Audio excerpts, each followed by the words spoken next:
Every so often, a show comes back from a long break, and it's clear from the get-go that it has absolutely no intention of playing small, which is exactly the case with Strange New Worlds. Season 4 opens with a Category 10 storm, a dead planet, a T-Rex, an alien warlord who spends the entire runtime being far more emotionally perceptive than anybody wants her to be, and an ending that casually informs you that the crew of the Enterprise are the reason your species exists at all. Also, it reminds us that Doctor Who is canon in the Star Trek universe now, and that's not even clickbait. A long time ago, but not from this close. I think I was in a phone box at the time. The episode never treats dinosaurs or a prehistoric world as a gimmick. It treats it as a moral problem that Christopher Pike has to make a decision about with roughly 90 seconds and a hunch. I also gotta point out that this is the penultimate season, which means everything that happens now carries the weight of an inevitable ending we're all bracing for. The Rotten Tomatoes score for Season 4 of Star Trek Strange New Worlds is currently at a solid 100%, the highest this already critically acclaimed series has received, and from what I've seen so far, it's well deserved.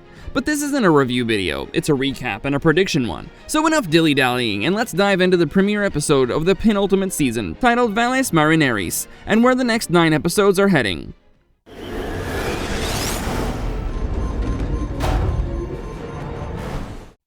How did the Enterprise end up 65 million years in the past?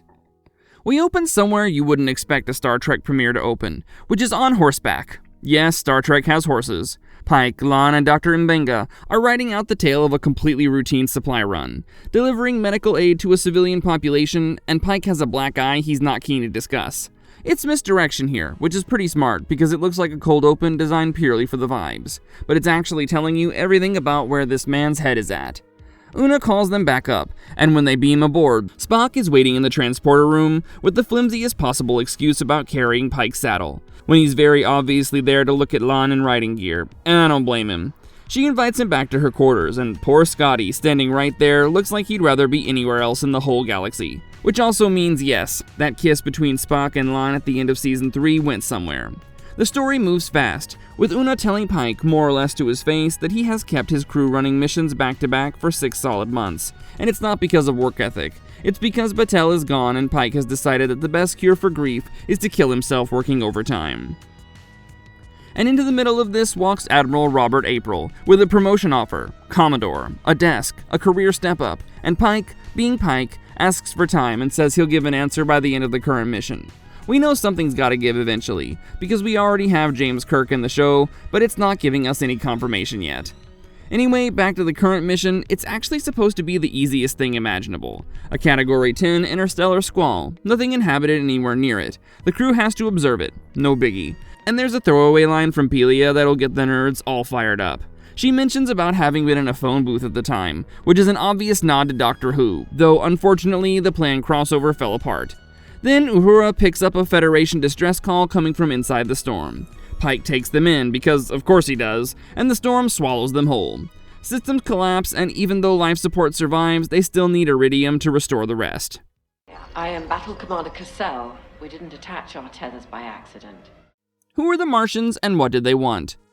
An away team, Una, Lon, and Ortegas, takes the only working shuttle down to a nearby planet showing iridium readings. The iridium is next to a volcano, with something very large guarding it, and that something shrugs off a phaser set to stun like it's a loud noise. Doesn't bode well for the team, especially since 2 of them are red shirts.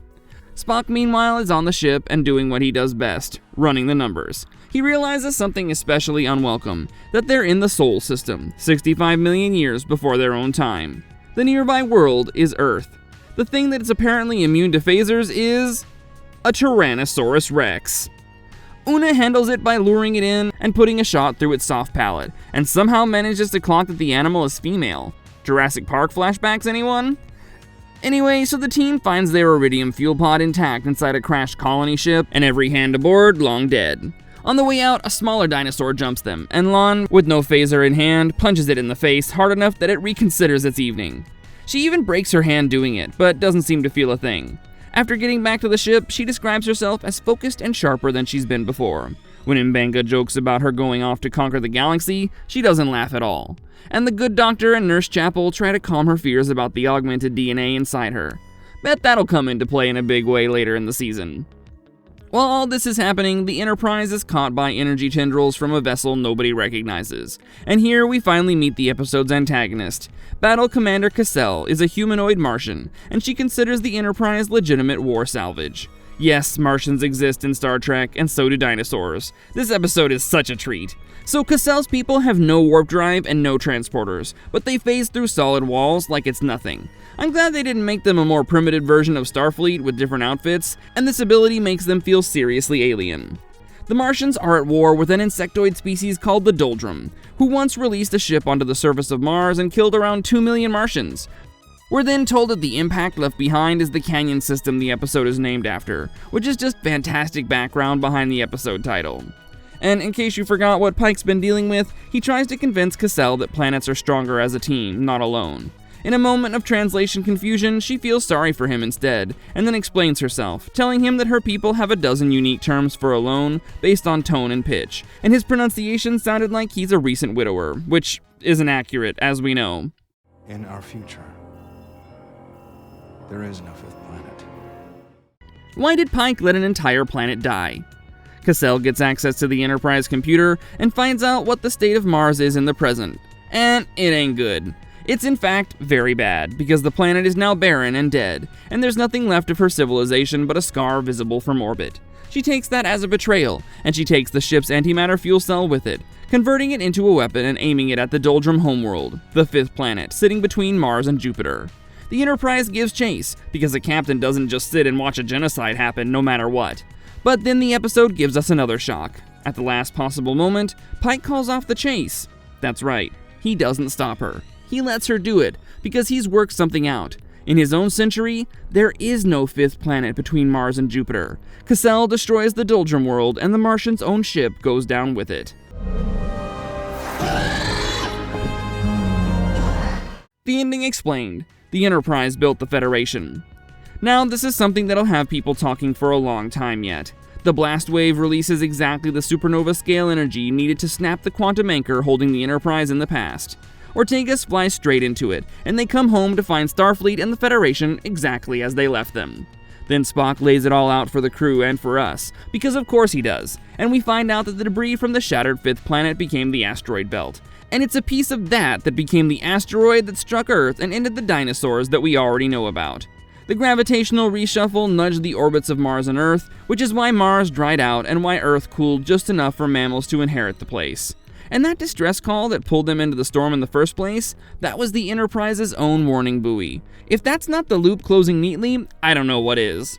Humanity evolved, the Federation formed, and Starfleet launched the Enterprise, all because the Enterprise was there 65 million years ago and decided to not stop a bomb. So no, the crew did not accidentally stumble into history. They were always meant to be there because they've already been there. They've been a fixed part of it for 65 million years. M'Benga later tells Pike that Martian genetic material has been identified across thousands of species throughout the galaxy. Yes, Cassell died, but some of her people got out, and their DNA is everywhere, including in, you guessed it, Vulcans, which means that Spock has a bit of Mars in him, an idea that goes right back to Gene Roddenberry's earliest pitch, where Spock was going to be half Martian before the concept was retired for a bunch of reasons. I love this little callback, and the best part of it is that it doesn't break canon in any way, it just adds a little spice to it. Getting back to Pike, he turns the promotion down, tells the Admiral that he intends to file the true version of what happened out there, and hands Una the promotion instead. Congratulations, Commodore Una, which brings her one step closer to being the first Illyrian to command a Starfleet vessel. The crew takes a night off. Una tells the dinosaur story to a table of people who can't believe it, and the episode ends with a sweep over the strange new prehistoric world they'll never see again. Fears. I believe you are here, so I can share them with you. What happens next? Predictions. We already have all 10 episode titles. We know this is the second to last season, and we know a 6-episode final run is waiting in 2027, where presumably the ship gets handed over to James T. Kirk. It might seem like there's not a lot left, but I swear there's so much to talk about, this part should be a whole new video. But for now, here's where I think all of it's going for the next episode. Everybody, hang on to something. Anything. Everything. What's next? The Griffin Incident predictions. We actually don't have to guess blindly here, because Paramount has already given us the title and a log line for episode 2, and both of them are way more loaded than they seem at first look, and I'll get into it right now. The episode is called The Griffin Incident, coming out next Thursday, and the official synopsis reads, Spock, Lon, and Kirk board a lost Federation ship, where an old mystery becomes a survival crisis. 17 words, but each of them is deliberate enough that we have to pull it apart. I've got some ideas about what we're walking into. No, I didn't look at any leaks, and I don't think it's going to be a comfortable hour of television. Start with the word incident, because it's actually a callback. The Enterprise incident is one of the original series' most famous episodes. A Romulan operator built entirely on deception, with Spock at the center of it, having to lie with a straight face to people who trusted him. Just because you've changed the name of the ship doesn't mean the title name isn't coincidental, especially not in a show that names its finale Tomorrow's Enterprise. More than that, incident is a word that ends up on a filed report, and Starfleet definitely doesn't call something an incident while it's happening. It calls it that afterward, once the paperwork is done and the case is closed. Pair that with the synopsis mentioning an old mystery, and you've already got the gist. Something happened aboard the ship, somebody wrote it up, somebody classified it, and everyone agreed to stop asking. And now our three intrepid people are about to find out why. The ship's name itself, which might either be a random choice or a particularly clever one. Why? Because a griffin is a hybrid, the front half of an eagle and the back half of a lion. Basically, it's a creature defined by being two incompatible things at once. Now remember the episode you've just watched, the major reveal it made, that Martian DNA was distributed across thousands of species, including Vulcan, making Spock's ancestry messier than ever. Then there's Lon and the possibility of her Noonien Singh ancestry coming into play after 3 seasons of resisting it. All the things these people are made of have been at the forefront of their characters. And then you have the very next episode named after mythology's most famous chimera. Maybe I'm reaching, but I hope this is a deliberate choice and we get more insight into both Spock and Lon. Now, getting into the other details, specifically the 3 people chosen. There's no Pike, no Una, no Mbenga, or Chapel, or any medical officer whom you'd want to board a ship full of unexplained deaths. What we do get is Spock, Lon, and Kirk. Kirk's presence is what grabs us first, which I'm sure he'd be happy about. After all, he's not assigned to the Enterprise, which means the show has to actively contrive reasons to put him in a room with his crew. And clearly they've found a reason for that in this episode. So either the Griffin is connected to him directly, or the writers wanted him in this specific configuration badly enough for some purpose. Maybe we get Spock-Kirk bonding, but then it could also be the other person in the trio. After all, Lon and Kirk have history. But then it's not this Kirk we're talking about, the Kirk from the alternate timeline in Season 2, the one she traveled with and became close to. And then ended up watching cease to exist. She's been carrying the memory of him alone since, and has never fully processed that. Maybe now that she's being sent onto a derelict ship in confined quarters with the man who has the same face, but none of those memories, will make her deal with this unresolved arc. Mind you, I know she's in some vague relationship with Spock, but I don't think there'll be some love triangle thing here. I'm gonna say it. I'd hate if the show played it that way. Putting 3 people on a ship of horrors where every single one of them is carrying something they can't talk about, now that's way more interesting. Spock has just had his own ancestry destabilized. Lon is discovering that her inheritance is switching on, and that she might just like how it feels. Kirk is the man who doesn't know he's the ghost of somebody Lon mourned. Plus, there's whatever connection he has to the ship. In the middle of all this existential crisis, do you even need a monster? Though I'm pretty confident we are getting a monster. This is the horror episode, and I'm actually really excited. We've had a great couple of years in horror, and as we know, Strange New Worlds has done horror before, and it's surprisingly good at it. I mean, it made Gorns, yeah, the ones in the bad leather suits moving like zombies, something scary even for grown-ups. I can't wait to see what it does with the idea of a lost Federation ship, which is one of the classic setups in Star Trek lore. I mean, right from the original series itself, the universe has used this repeatedly, and it almost always produces something memorable. So what's actually aboard? We don't have any answers, but I have a few ideas, and I'll be telling you 3 of them. The one I put my money on is that the Vesda are back. Season 3 introduced them as ancient extra-dimensional entities that possess people, feed on memory, and turn a familiar crew member into something you can't trust.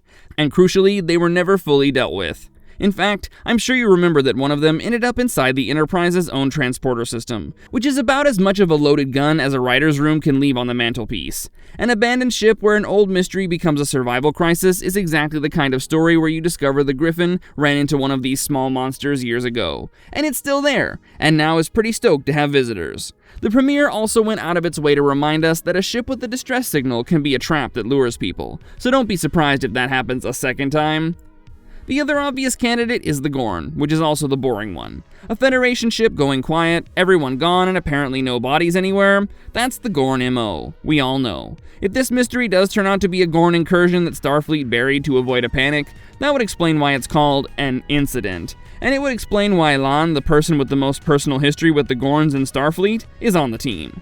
But the reason I don't think it's Gorns is because the season has just spent its premiere on prehistoric reptiles, as well as a whole genocide, and going right back to the Gorn in episode 2 would be clunky at best. The third possibility, and the one that's the most satisfying when it comes to the overall themes, is that the Griffin is a genetic story. The name of a hybrid creature in a season that opened with a revelation about DNA scattered across the galaxy on a ship that Starfleet has put away quietly.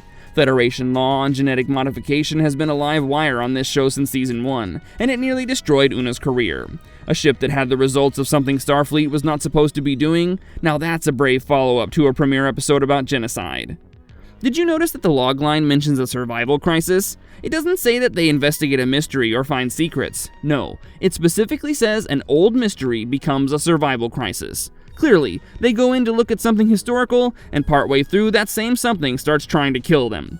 Pretty sure that means they get stranded. Whatever the away team's route home is, shuttle, transporter, the Enterprise sitting and waiting, it must stop being available at the midpoint. Because obviously, if they can just walk away all dandy whenever they like, the story just isn't a story. No doubt this gives Pike something to be quietly frantic about back on the bridge, and also gives Ortegas and Scotty something to solve, which will be the B-plot. Being cut off will matter more for this episode, because as the first one already set up, Lon's DNA is doing something. Under extreme physical stress, she does not feel pain, and instead feels sharper, like she's evolving. Put her in a survival scenario with no support, no backup, and 2 people she cares about in danger, and it's the perfect way to explore exactly what's been waking up in her. My prediction is that Lon does something in this episode that saves all 3 of them and frightens at least one of them, most likely Spock, who spent his entire life containing exactly this sort of instinct that she's starting to embrace. Zooming out slightly, episode 2 of a 10-episode penultimate season has a job to do, and I don't mean being scary. The premiere was a big deal. I mean, we got dinosaurs and the history of mankind rewritten. And sometimes you can't follow that by going even bigger, which means the smart move is to become smaller and get focused on a classic Star Trek setup. Not to mention that this season also has to get this crew, and specifically Kirk, into position for a 6-episode final season that hands over the Enterprise. Every hour Kirk spends alongside Spock is an hour of foundation for a partnership that the whole franchise has been resting on for 60 years.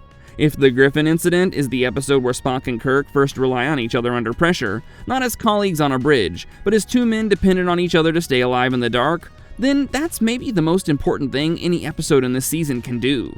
So that's my bet for next Thursday, which might just be the nastiest episode of the show so far, and it'll probably end up looking like the exact opposite of the premiere on purpose. What do you think is waiting aboard the Griffin? The Vesda, the Gorn, or something else the Federation wishes nobody would ever find? And do you think putting Lon on an away mission with both Spock and Kirk is the writers having fun, or the start of something that ends badly? And what do you make of the reveal that the Enterprise is the reason humanity exists? Inspired, or did they go too far? Let us know your thoughts and theories in the comment box below. I'll see you in the next one. Bye!